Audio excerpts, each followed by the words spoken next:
Okay, so last time we talked about the Cantillon effects, which is, we looked at the classical equation of exchange, the money side of the economy versus the real side of the economy, and found that when you have easy money or monetary expansion for the Austrian school, based on Richard Cantillon's ideas, that it doesn't affect the real side of the economy. It doesn't affect the Keynesian equation variables. It doesn't affect flow variables on consumption, investment, government spending, exports minus imports. It only affects assets, stock market, real estate market, and the art market. And then we talked about today, during the unprecedented easy money of the last 12 years, even though you have an economic recession,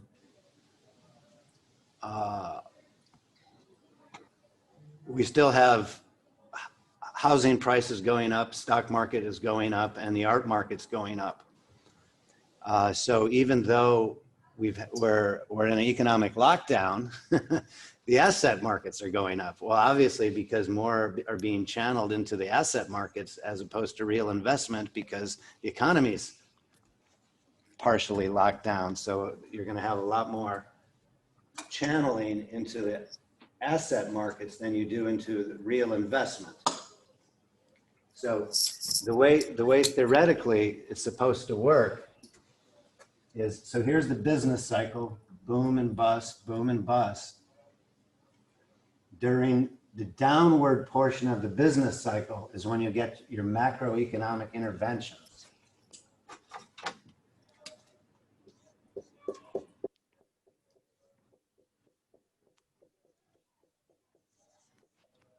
During the downward portion is when you're supposed to get your mainstream Keynesian scientism experts know best macro interventions, which are monetary and fiscal policy. And right now we've been talking about Cantillon effects and monetary policy. So what happens is, during this downward portion of the business cycle, the idea is to have monetary easing so that to distort time preferences to encourage investment. But that investment is dependent upon how known, knowable, and certain is the rule of law. Well, when you've got constant changing rule of law, wear a mask, don't wear a mask, lock down this neighborhood, don't lock down this neighborhood, this vaccine works, this doesn't, you get all this centrally planned stuff instead of local and decentralized entrepreneurs acting in their own self-interest. That's called regime uncertainty, which comes from Robert Higgs. So we've got a lot of regime uncertainty today, so you're not getting a lot of private net investment. And with the unprecedented monetary easing of the last 12 years, we're seeing Cantillon effects. We're seeing asset bubbles. Now, people have done work on, believe it or not, the correlation between skyscrapers and the business cycle. So the view is that when you start monetary easing, that then sends the price signal to entrepreneurs to invest in longer stages of production or assets, such as the stock market, real estate market, and art markets. Art as a hedge against inflation. So when we also talked about how it's regressive, is that easy money means the purchasing power of those with less disposable income goes down, where easy money means that you get these asset appreciations, and only the more wealthy can afford the asset appreciations. So there's a wiki entry called the Skyscraper Index. which describes how the skyscraper building correlates to the business cycle.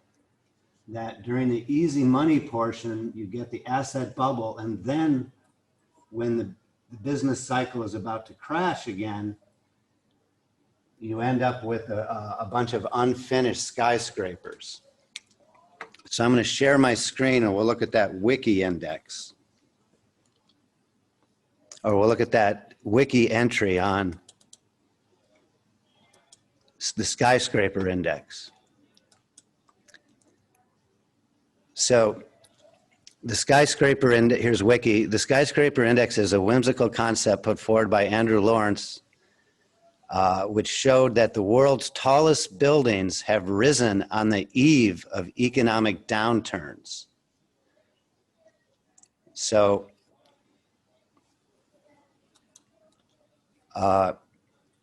business cycles and skyscraper construction correlate.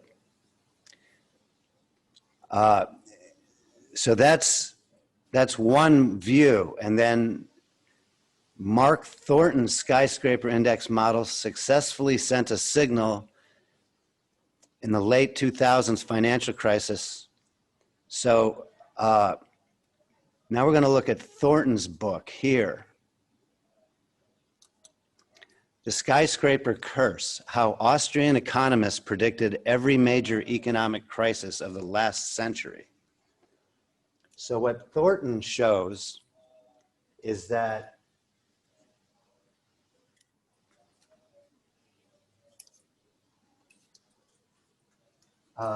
skyscraper building begins at the point, so positional goods, somebody announces they're going to build the tallest skyscraper in the world. That begins with the upward portion of the business cycle, and then it continues through the easy money during the downward portion of the business cycle.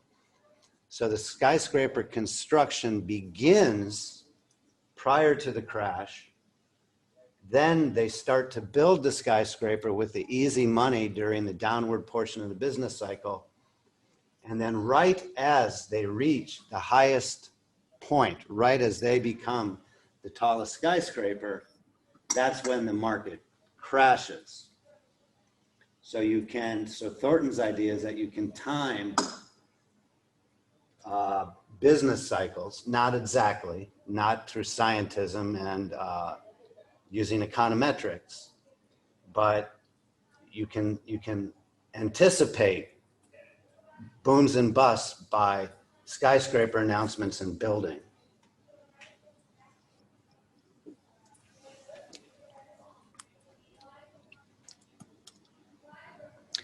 So again, you get skyscrapers beginning during the upper portion of the business cycle. Then the growth continues with the easy money during the downward portion of the business cycle.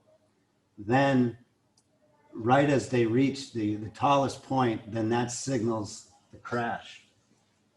So that's an interesting concept. And so assets also take the form of the stock market, as we talked about. There's lots of IPOs going on, mergers and acquisitions, during this asset bubble, easy money part.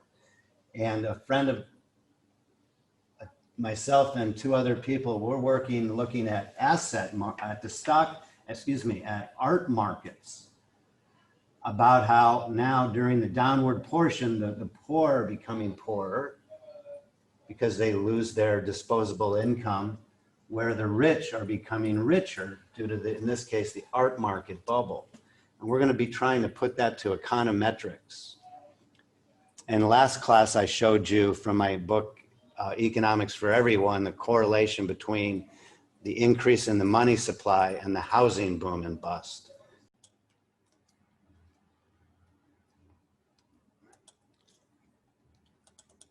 So here's the example again that we looked at last class, where here you have easy money after the original dot-com boom and bust. And then here's the housing boom accompanying the easy money. Then here you have a structural break with extreme regime uncertainty, including the Affordable Care Act, where money manipulation becomes removed from entrepreneurial decision-making because of the extreme regime uncertainty.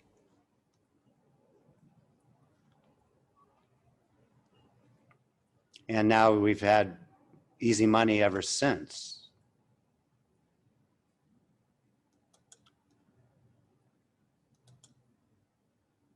Did you have a question? Does anybody have any comments on that or questions on that? And so this is from the New York Times, September 17. Snowflake doubles in debut on Wall Street. Blockbuster IPO shows trader enthusiasm for technology startups. So the IPO amount went from $120 per share up to $245 to bounce, the IPO bounce. So despite the lockdown that's going on today, you're getting huge IPOs and mergers and acquisitions because of the easy money that's been unprecedented for the last 12 years. Does anybody have any comments or criticisms on that? Wait, so you're saying that mergers happen during these times of, Especially during this time, during the COVID period, because of all the regime uncertainty and the lockdown. So the easy money is not being channeled into net private investment through the banks. Instead, the easy money is being channeled into the asset markets. Right? Oh, okay, Not going to machinery, plant, and equipment. It's going into long-term real estate and stock market and art market investments, not net investment flow variables, but asset market stock variables.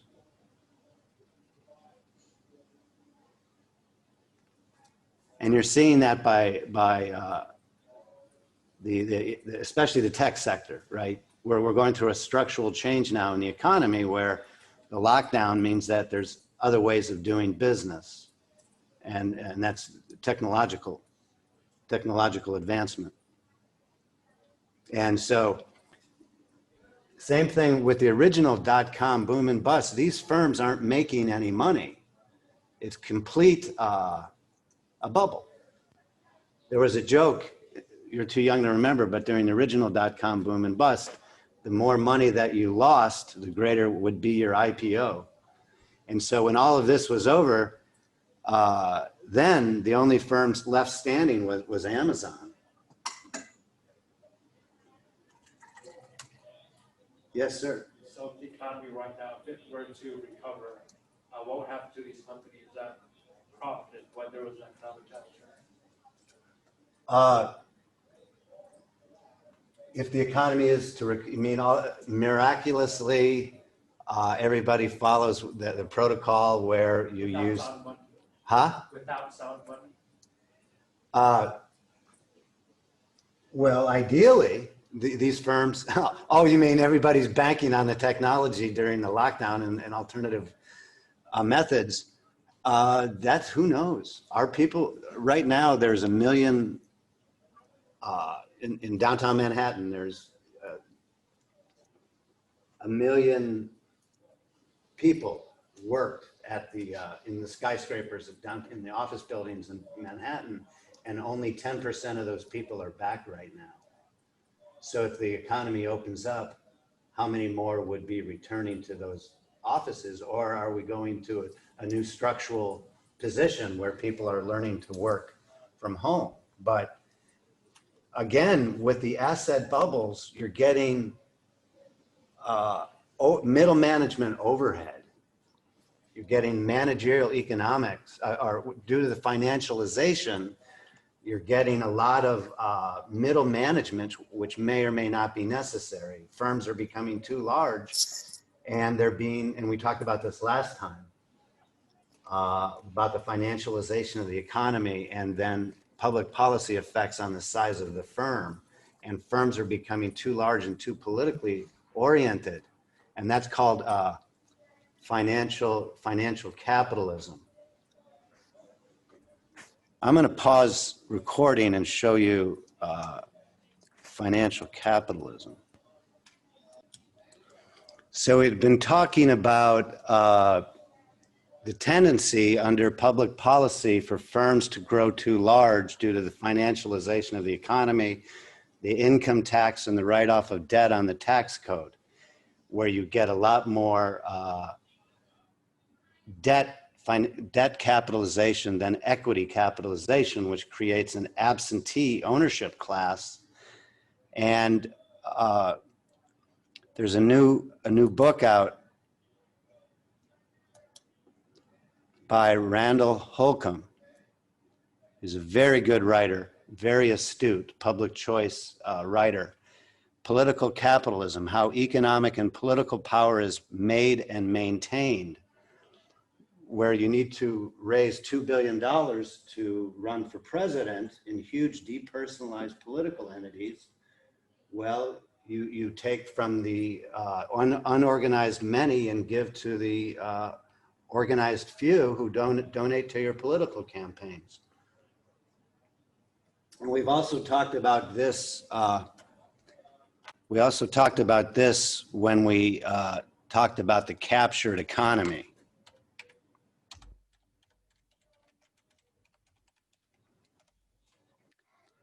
So you have both classical liberals and quote unquote Marxists, who are really in the United States statists, coming to recognize that you don't have the social mobility necessary for the creative destruction in the market. So what happens during the downward portion of the business cycle, this is when you're supposed to get creative destruction. This is when all the bad assets should be cleansed out through bankruptcy and reallocation towards better uses. But because you're getting such corporatist bailouts to special interest groups, this creative destruction isn't allowed to happen. So right now, economic growth is growing less than the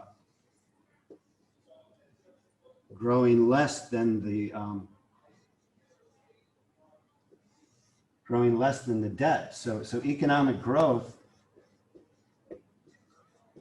due to the captured economy and due to political capitalism, the government debt is growing quicker than economic growth, which, as far as I know, the first time in American history. Does anybody have any questions on that? And we're only talking about the monetary macro effects now. You also have the fiscal effects during the downward portion of the business cycle. Never let a good crisis go to waste.